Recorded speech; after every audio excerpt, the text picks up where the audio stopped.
Hello, are you ready for your 10-minute fiction vacay? Do you need a little break from work or a little pick-me-up? Stay tuned. My name is Marie LeClaire, and I'll be reading the first chapter from my novel, The Old Wool Factory, about a young woman who learns to crochet from her grandmother.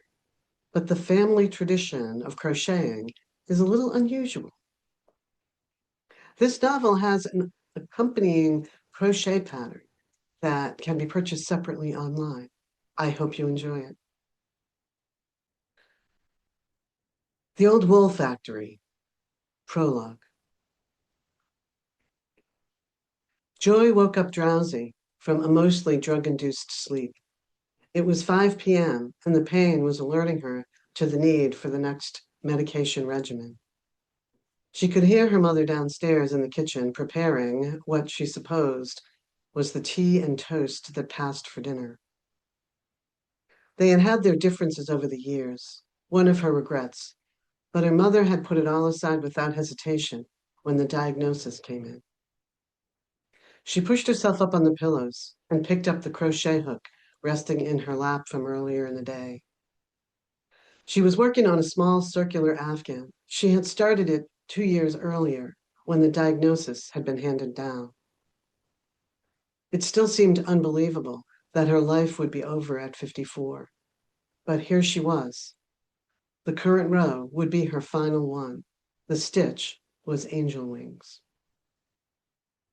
As she wrapped the yarn around the hook in a slow, familiar rhythm, the door opened. Her mother placed the dinner tray on the bedside table.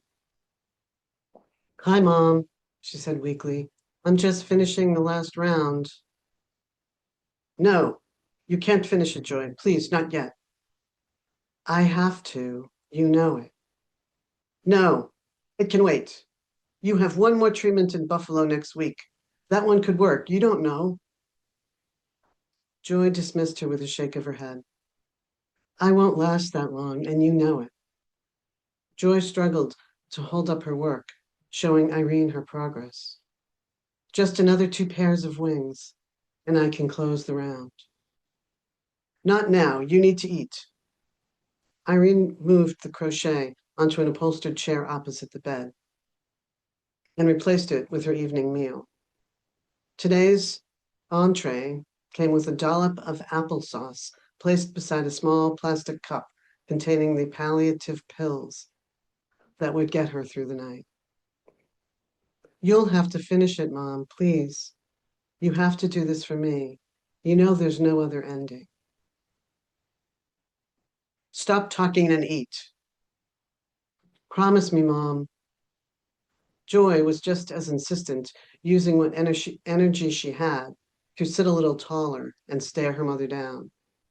Their last 2 years together had healed a lot of old wounds, but their respective stubborn streaks could still face off even now. Okay, eat." Her mother returned to the cushioned chair and placed the crocheting on her lap as if to work, then hesitated. "I won't eat if you don't crochet."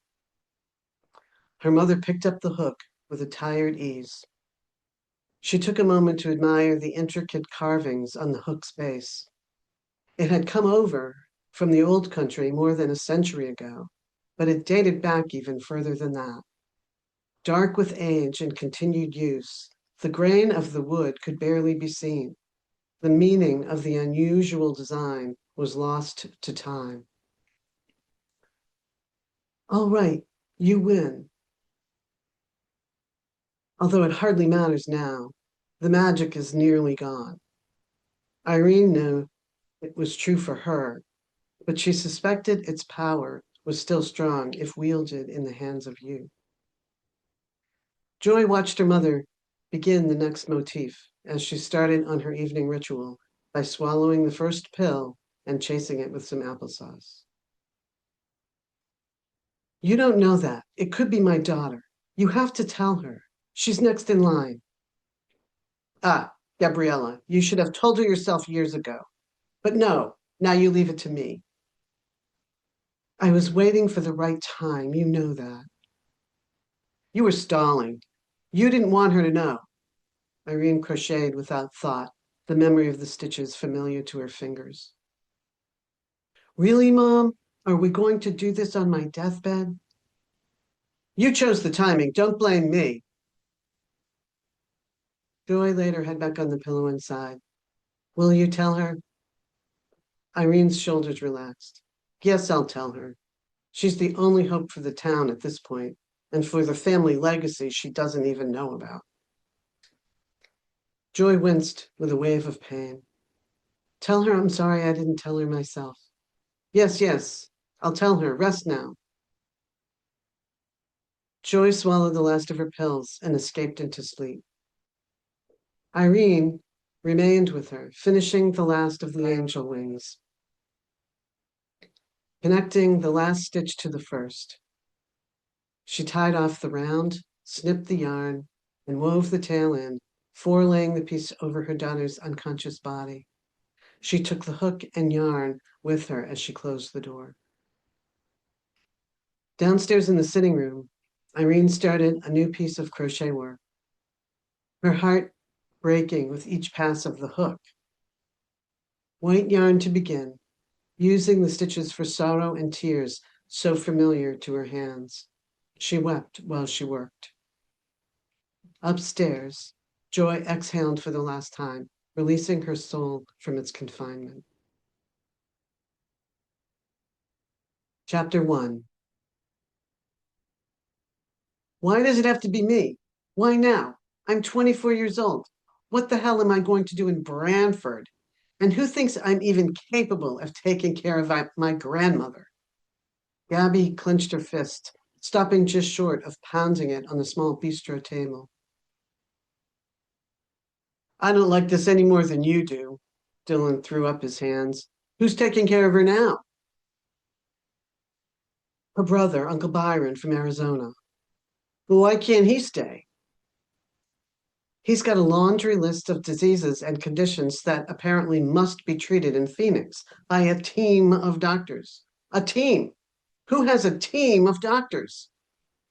The idea of having enough medical conditions to warrant an entire team of doctors seemed like the rantings of a hypochondriac.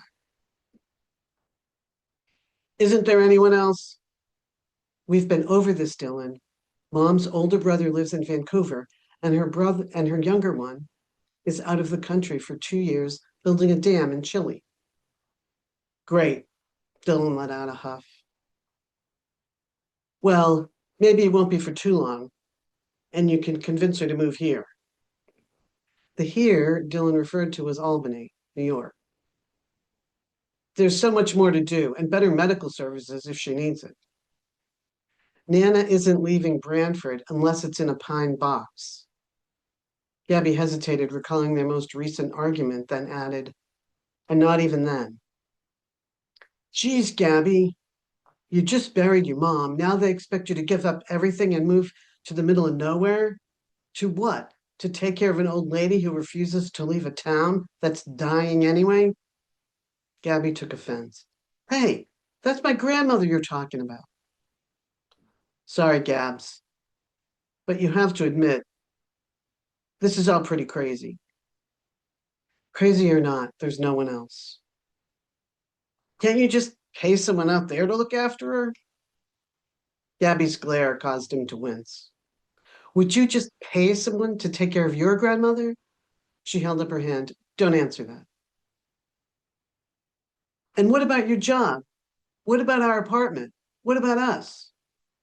It's good to know that us is third in line of your concerns. Gabby, you know it's not like that. Sure. Really? Because now I'm getting clearer about where we stand on your list. Dylan crushed his empty coffee cup in his fist and stormed out of the cafe. Gabby didn't follow him. She knew they both needed time to cool off. She sat there, swirling her cappuccino, trying to think. Beyond the cafe window, the slushy gray of the March streets echoed her mood. Her mother's death 4 weeks ago had hit her like a tornado. She was still consumed by the shock of it. Now this, Her grandmother's keeper? She and her grandmother had been at odds since she was a teenager. As Gabby tried to stay current with her peers, Nanna was committed to old school restrictions. Nanna had been born here in New York, fourth generation German American, but she acted like she was straight from the old country with a stiff back and an overdeveloped work ethic, not unlike her mother, although Joy would have argued the point. Was it genetically transferred? If it was, she had missed that gene in favor of her father's alleged laissez-faire approach, a fact that had caused many arguments over the years. Nanna was very clear about how things should be and always have been. It seemed like she got on Gabby about everything. Don't stand like that. Don't dress like that. Don't talk like that. She couldn't win with Nanna. Maybe that was why Mom had left town at 18. Their most recent argument had been about where to bury her mother's body, for God's sake. How was she going to live with her now? And why should she? Nanna was just fine as far as she could tell. Her mother had moved out there 2 years ago because Nanna was lonely. Really? Then why didn't Nanna move to a town with a population greater than 329? Gabby's coffee swirled out of her cup, spilling on her hands and causing her to jump. Are you finished with that? The barista was standing beside her table. She glanced around and noticed that she was the only one left in the shop. How long had she been sitting here? Closing, she asked. In a few. Take your time.